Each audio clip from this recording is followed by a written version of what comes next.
may be wondering why I'm looking all crazy and bummed out like this. It's because I have on my new attire called I Just Woke Up. So this is what I'm out here looking like. It's my lazy. Hey everybody, good morning. Thanks for coming back to my channel, Live Life with Alexis. Thanks for tuning in to another video. How are you guys doing this morning? So y'all, I'm going to be doing my planner today. Between today and tomorrow, I'm going to be working on my planner. I don't know. I got to come over here to the other side of town to get my coffee this morning because of whatever. So let's do it.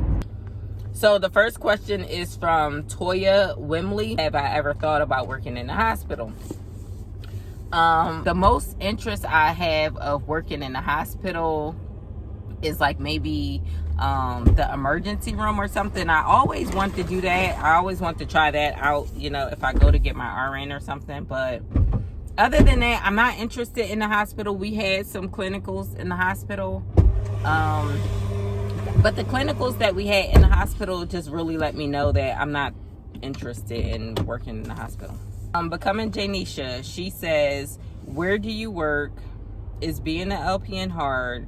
I work in nursing homes. So I work in SNFs. It's considered a skilled nursing facility. So they have long-term care, physical therapy, occupational therapy, rehab, things like that is what they have. So basically, some people live there from, this is where they're going to live from the time they're there until the end of their life.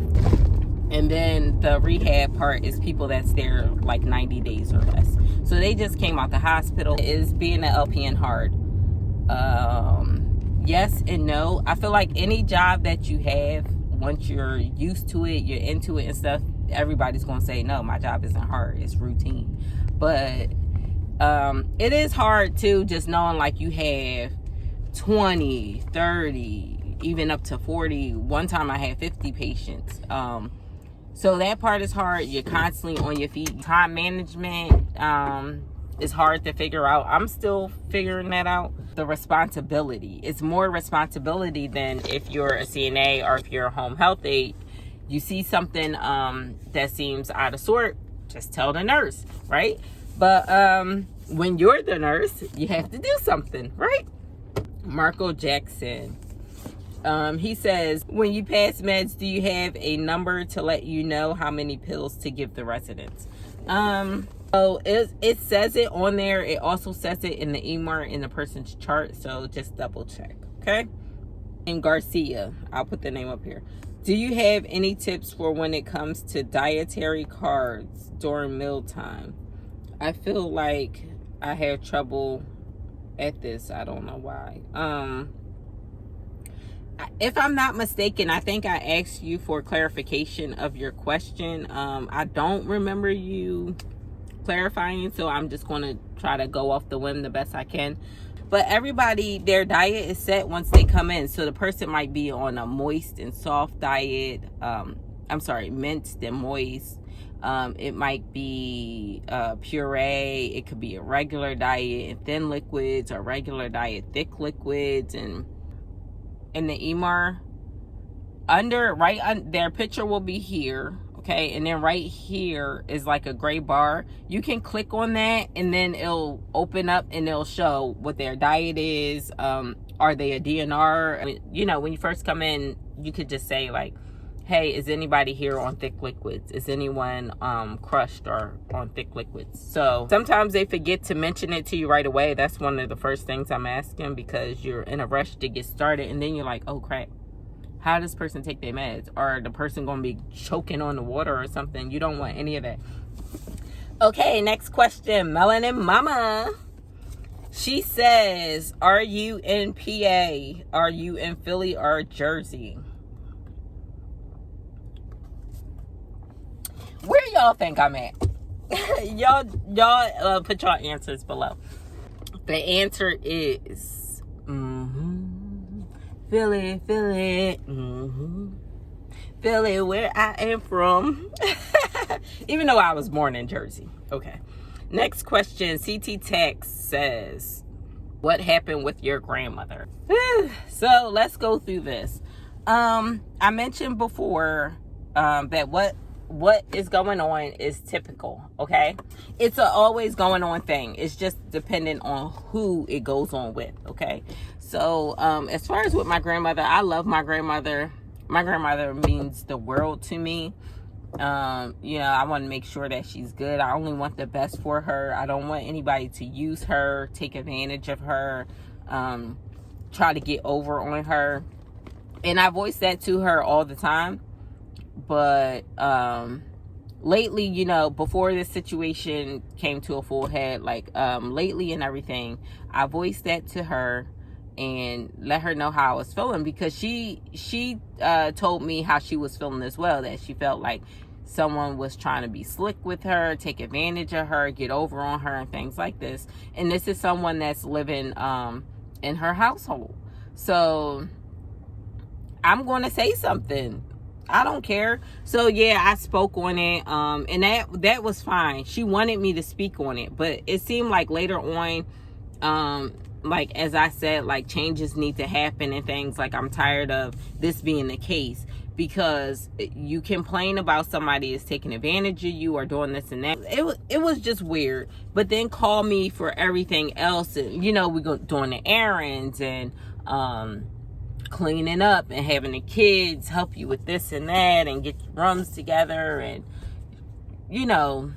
appointments and medication pickups, just everything. And I start not liking it, because I felt like I'm doing all this and I'm doing all this constantly, and then the person that you're complaining about is being paid to do these things that I'm doing.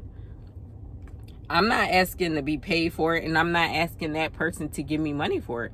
I'm asking for I was asking for the consideration for my grandmother. Hey, let's put it let's realize what's going on and see, you are truly being taken advantage of and stuff.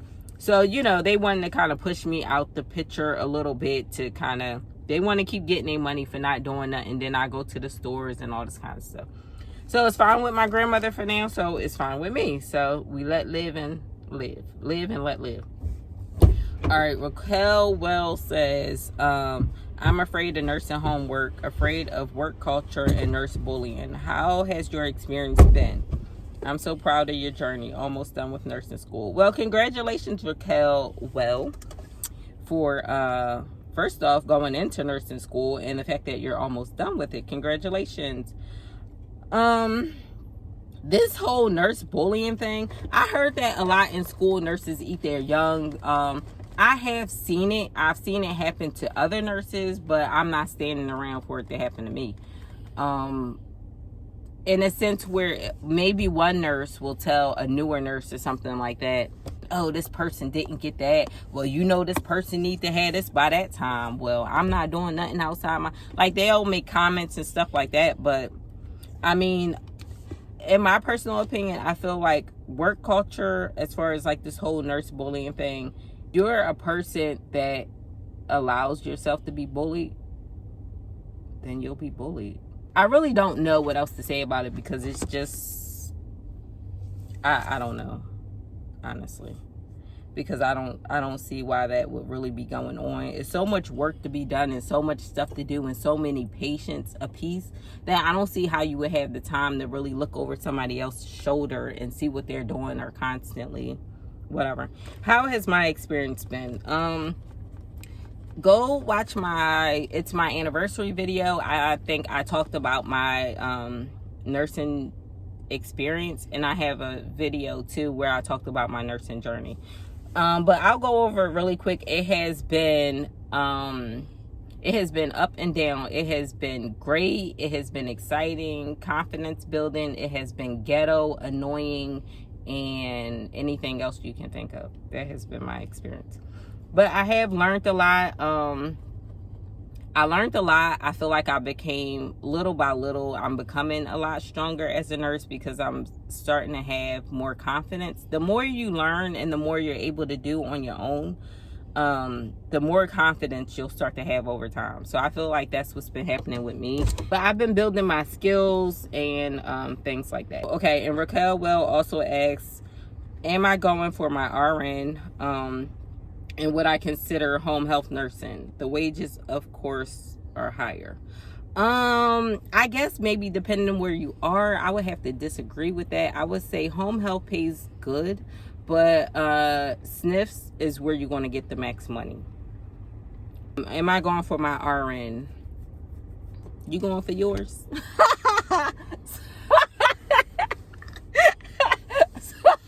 See how she do yours? Shut up, y'all. My answer is no. My answer is possible. Nothing is ever set in stone. Let's just see. I mean, if as of right now, no. As of the next year from now, no. Cynthia Mora. How long were you a nurse before you became agency? You seem so confident. I'm about to graduate in December. Do I seem confident, babe? And he telling y'all the daggone truth and nothing but the truth. Confidence is a feeling that I have sometimes in the moment. It's not something that is always with me, but I know eventually it will be. I know that probably don't make sense, but that's what I can say to you as far as the confident thing. How long was I a nurse before I went agency? So I guess 5 to 6 months. I was a regular staff nurse before I became an agency nurse. But the thing is, when I became an agency nurse, I still had like a regular staff job, you know, along with that too. I had like a staff job, like back and forth. A lot of people say you should work somewhere for a year or something like that, get your experience and everything, and then go off and do agency. Some people suggest at least 6 months. I personally feel like that's a personal thing. You know whether or not, if you know at least the basics of what you need to know to get through the shift on your own. And if you don't know that, then you probably should not be quick to rush into agency. And congratulations to you, Cynthia, on your upcoming graduation in December. Love Alexandria says, can you talk more about what it's like being a wound care nurse? I'm looking into it as a new grad. Wanted to know if the pay is good enough to take care of family and spend time with my family. First off, you're a new nurse. Congratulations. You'll be able to take care of your family and you'll be able to spend time with your family. Nursing is flexible. I think wound care is a good thing. I think that whether you do it as you're only the wound nurse or, you know, you just had your regular nurse job and you do your wounds, I think that it's something good to take the time to find out as much information as you can. What I would suggest is to spend a lot of time reading up and learning up, watching YouTube videos on the different kinds of dressings and what they're for. That right there is going to be the most valuable thing. Like, you're looking at it, you're seeing the situation, you know how much needs to be absorbed or not. That has been most helpful for me. So just look into that stuff. Nurse Nikita Johnson says, do you enjoy doing vlogs? Yes and no. No, because times like this, look at my boyfriend, he just like, he look annoyed. Shut up. I go in the store and then I got everybody staring at me while I'm trying to record for y'all or peeking around the, you know, like those times. No, I don't enjoy vlogging. But yeah, I like doing vlogs, showing y'all stuff, answering y'all questions, or taking y'all to work with me a little bit. I see you've been doing vlogs too on your nursing school journey, week by week and everything too. So keep up the good work. I've been checking out your vlogs, as you see, because I've been leaving comments. So hang in there. In the last one, Tahasha Smith, I'm sorry if I'm saying it wrong. Like I said, I'm gonna put the names up here. Says, I'm going through the new shoe phase right now. Any advice? So yesterday I talked about the best way for me to describe going from a home health aide to a nurse is just like everybody say, is stepping into a new pair of shoes. Like I said, at first, you know, you get your shoes, you know it's the right size, you know they're going to loosen up and they're going to feel fine eventually, but right now it feels tight and it feels uncomfortable. Any advice for that phase? Get a notebook. Bring your notebook with you every time you come to work. Anything you see, anything you hear that's useful, anything, write it down. That's the best way to get through this phase, honestly, because you'll feel a lot more confident, because if something comes up again, or if that issue or that medication or that procedure comes up again, you have something written down in your notebook. However you went about stuff in school during clinicals, you know, if you were outgoing, if you just want to try new things and stuff, do the same thing. Go to whatever nurse you're working with and stuff. Just go to them in the morning, like when you're doing a report or something. Go to the other nurse you're working the hall with and say, hey, do you have like any IVs or pegs or ostomies or da-da-da on your side? If she does say, hey, whenever you do it, can I just peek in because I never did it before? She'll say yeah or no, but I mean, you have to just cover yourself.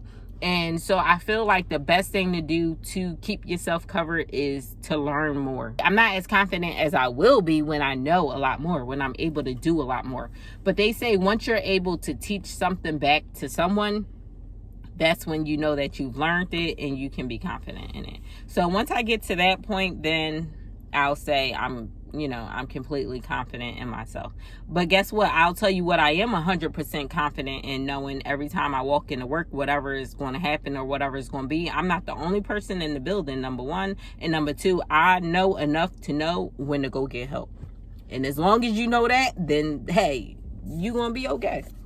So thank y'all for all of y'all questions. Thank you so much for all your comments. Thank you to all the new subscribers that have been coming in. Oh my gosh. And I got 2 more subscribers this morning. You guys are making me feel, and I feel like I just and I feel. Should I do that? No. And I will.